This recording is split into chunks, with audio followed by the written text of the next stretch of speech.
80-90 దశకాలలో హాస్య చిత్రాలతో అందరినీ ఆకట్టుకున్న ప్రముఖ హాస్య నటుడు ప్రస్తుత తరంలో అద్భుతమైన సహాయ పాత్రలతో రంజింపజేస్తున్న రాజేంద్ర ప్రసాద్ చౌటుప్పల్లోని అమ్మా నాన్న అనాథ ఆశ్రమాన్ని సందర్శించారు.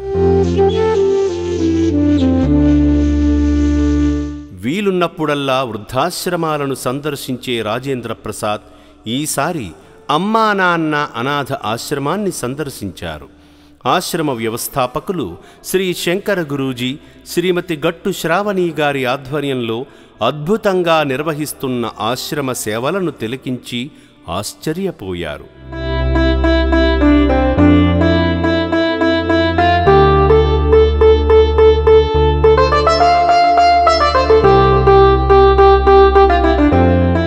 ముందుగా 2010లో ఆశ్రమంలో చేరిన మొదటి అభాగ్యురాలు సుశీలమ్మ చిత్రపటాన్ని చూపించి ఆశ్రమం ప్రారంభించడానికి గల నేపథ్యాన్ని తెలిపారు శ్రీ శంకర గురూజీ. మొట్టమొదటి సుశీలమ్మ 2010లో ఆమె బిఫోర్ ఆఫ్టర్ రోడ్ల మీద అలా తిరుగుతున్నామని 2010 ఫిబ్రవరి 1వ తారీఖు నాడు ఆమెతోటి మొదలుపెట్టాను. నేను ఆమె తీసుకొచ్చి అలా తయారు చేసి మొట్టమొదటి అడుగు స్థాపించినప్పుడు పెట్టిన సుశీలమ్మ తోట ఇప్పుడు 600 మంది అనాథలు ఉన్నారు. ఈ 600 మంది కూడా దిక్కుముక్కు లేని, జుట్లు పెంచుకొని చెత్త కుప్పల పొంటి తింటూ పట్టించుకోని వాళ్ళని ఐడెంటిఫై చేసి త్రూ పోలీస్ నుంచి తీసుకుంటాను. నేను ఇప్పటికీ అడ్మిషన్స్ పోలీసు వాళ్ళు తీసుకొచ్చి గుండె గీయించి స్నానాలు చేసి అన్నం పెట్టి ఎర్రగడ్డ హాస్పిటల్ తీసుకెళ్ళి మెడిసిన్స్ ఇస్తూ సో మళ్ళీ వాళ్ళ అడ్రస్ తెలుసుకొని ఇప్పటివరకు 5,000 మందిని పంపించాను. ఈరోజు పైన ఉన్న 600 మంది ఊరు పేరు ఏమీ తెలియదు మాకు. అలాగా స్వామి ఎలా కూర్చున్నారో వీళ్ళు కూడా అలాగనే కూర్చుంటారు. కుటుంబ సభ్యులు ఉంటే నేను సేవ చేయను, మీరు ఇచ్చే దానము, అందరు ఇచ్చే దానము, నేను చేసే సేవ నిర్భాగ్యులు జెన్యున్ ఉన్న పర్సన్స్కే చేస్తాను. అలా ఈరోజు 15 సంవత్సరాలు నిరంతరంగా కష్టపడి నిర్మాణం జరిగినటువంటి క్షేత్రము. దిక్కు లేని వారికి దేవుడే దిక్కు కదా, ఎవ్వరు రాణిస్తలేరు వాళ్ళని, వాళ్ళ కోసమే నేనే వస్తున్నానని చెప్పి వచ్చినటువంటి సంకల్పం పుణ్యలింగేశ్వర స్వామి క్షేత్రం. నా దగ్గరకు వచ్చి నన్ను దర్శించుకొని నా ఉండిలో 10 రూపాయలు ఇస్తాను, నా బిడ్డలకు నేనే అన్నం పెడతాను, అప్పుడు నువ్వు ప్రసాదం వీళ్ళకు, పుణ్యం నీకు. అందుకే ఇక్కడ పుణ్య ప్రసాదం అనేది పులిగోర ఏది పెట్టినా వీళ్ళకే ఇవ్వాలి. ఈ సంకల్పం నేను తీసుకున్నాను. ఆ మాటే బ్రహ్మాండంగా, ప్రసాదం వాళ్ళకి, పుణ్యం నీకు. వసతి భవనంలోని మహిళా అభాగ్యులను చూసేందుకు వెళ్లారు.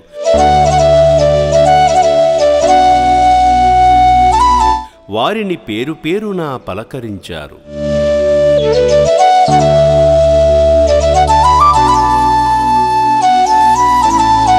ఎవరు సారు? అమ్మా, ఏం సినిమా చూసావు చెప్పు సార్వి. బంగారు పాట.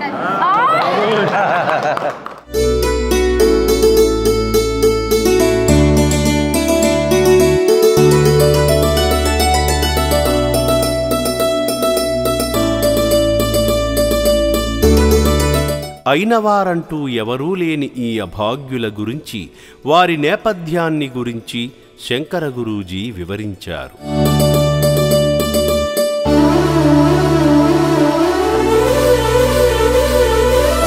అనంతరం పురుషుల వసతి గదిలోకి వెళ్ళి వాళ్లను చూసి ఇక్కడికి వచ్చేందుకు దారితీసిన పరిస్థితుల గురించి తెలుసుకుని బాధపడ్డారు.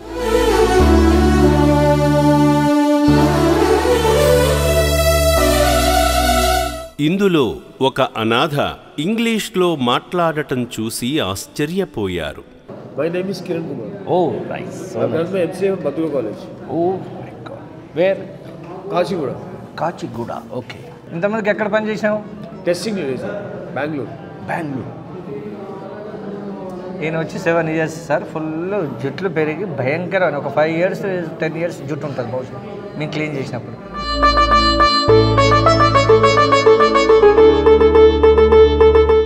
గత కొన్నేళ్లుగా ఆశ్రమంలోనే ఉంటున్న ఓ అభాగ్యుడు రాజేంద్ర ప్రసాద్ ముందు సినిమా పాట పాడగా ఎంత బాగా పాడావు అంటూ అభినందించారు.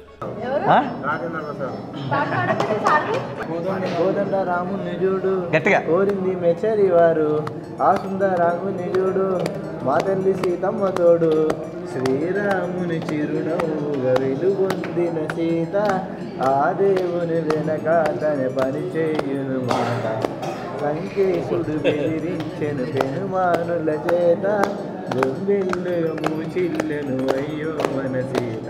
ఓహో, శాబాష్ శాబాష్. ఏమంటారు దేవుని శిఖరంలో ఒక ఆట వాడించాడు దేవుడు ఆంజనేయ స్వామి, ఆంజనేయ స్వామి అందరి బంధువయ్య భద్రాచల రామయ్య ప్రభువయ్య అయోధ్య రామయ్య.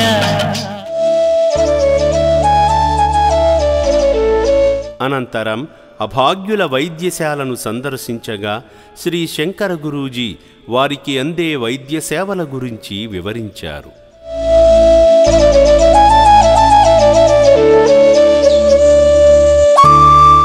వెంకటేష్ అనే మానసిక అంగవికలాంగుడిని చూసి తల్లి కాలం చేయడంతో ఆశ్రమంలోనే ఉంటున్నాడని తెలుసుకుని తనకొచ్చిన కష్టాన్ని తలచుకుని బాధపడ్డారు.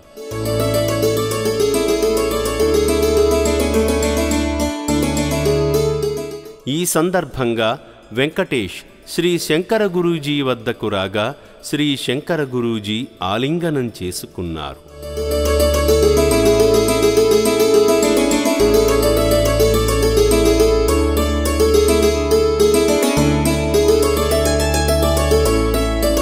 చిన్నగా ఉన్నప్పుడు అమ్మ చనిపోయింది, మున్సిపాలిటీలో యాక్సిడెంట్ అయితే పేపర్లు వస్తే అమ్మనే పోయి తీసుకొచ్చేసాను నేను.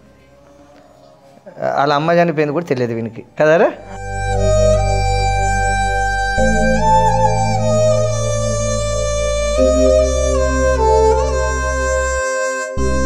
600 మంది అనాథులను ఆదరించి అన్నం పెట్టి ఆశ్రయమిస్తున్న అమ్మా నాన్న అనాథ ఆశ్రమ వ్యవస్థాపకులు శ్రీ శంకర గురూజీ సేవలు వెలకట్టలేనివని, దైవం మానుషరూపేణ అన్న మాటకు నిజమైన అర్థం శ్రీ శంకర గురూజీయేనని అన్నారు.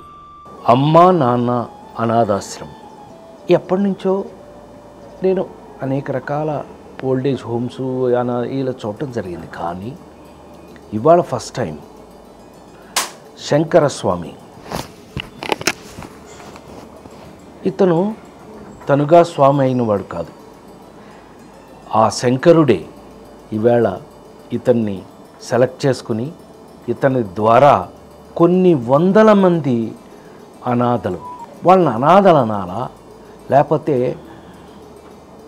మెంటల్గా వాళ్ళు సరిగ్గా లేకుండా ఎక్కడో రోడ్డు మీద వాళ్ళని కన్నవాళ్ళు కానీ వాళ్ళకి సంబంధించిన వాళ్ళు కానీ ఎవరూ లేకుండా అనాథల్లాగా రోడ్డు మీద పడిపోతే కొన్ని వందల మందిని తీసుకొచ్చి వాళ్ళకి ఆరోగ్యం దగ్గర నుంచి, ఆహారం దగ్గర నుంచి, షెల్టర్ దగ్గర నుంచి, అంటే వాళ్ళు ఉండడానికి ఒక గూడు కల్పించడం దగ్గర నుంచి ఇన్ని ఇక్కడ చేస్తూ ఇన్ని వందల మందికి నాకు ఆశ్చర్యపోయాను నేను అనంటే చాలా మామూలు మాట, ఆనందపడ్డాను అనంటే చాలా మామూలు మాట.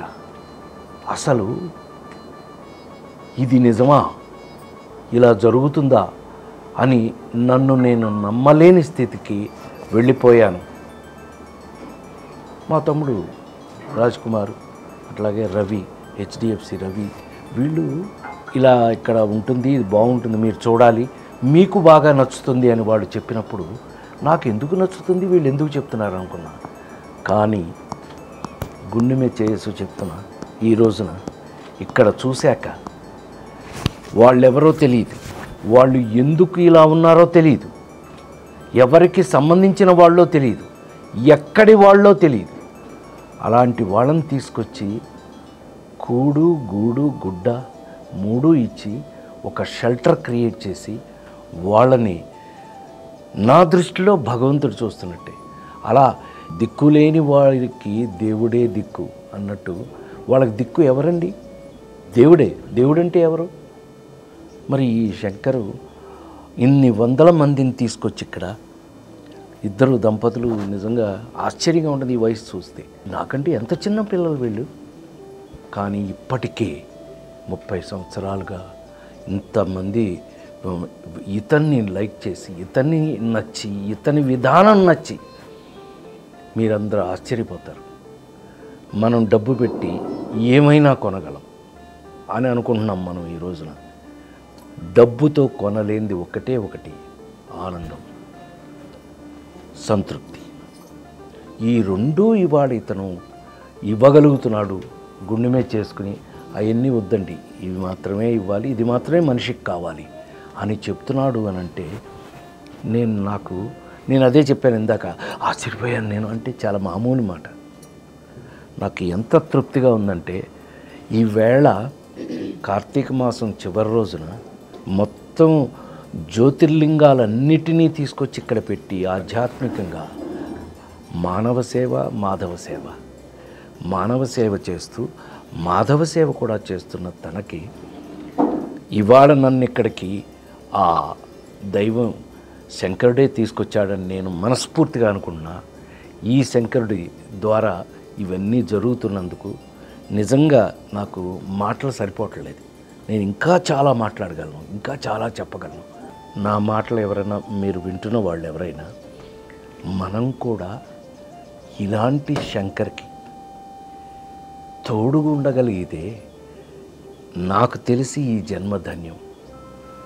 నేనైతే ఈ సెకండ్ నుంచి కూడా నేను నీకు సోదరుడుగా, నేను నా ఊపిరి మనసులో నా ఊపిరి ఉన్నంత వరకు, నేను బ్రతికున్నంత వరకు నీ తోడుగా నీగా ఉంటానని నేను మనస్ఫూర్తిగా మీ ఇద్దరికి మాటిస్తూ ఆ స్వామి శంకర స్వామి మిమ్మల్ని ఇంకా ఇంకా శక్తిని అన్ని రకాలుగా మీకు ఇవ్వాలని మనస్ఫూర్తిగా కోరుకుంటున్నాను. నేను ఇందులో ఏ విధమైన ఆర్టిఫిషియల్ కానీ ఇంకోటి కానీ లేదు.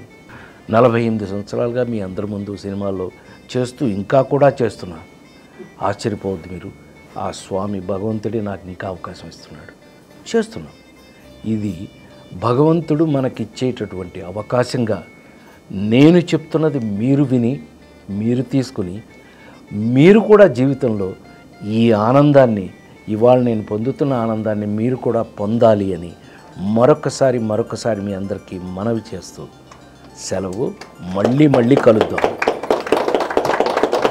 ఓం నమః శివాయ.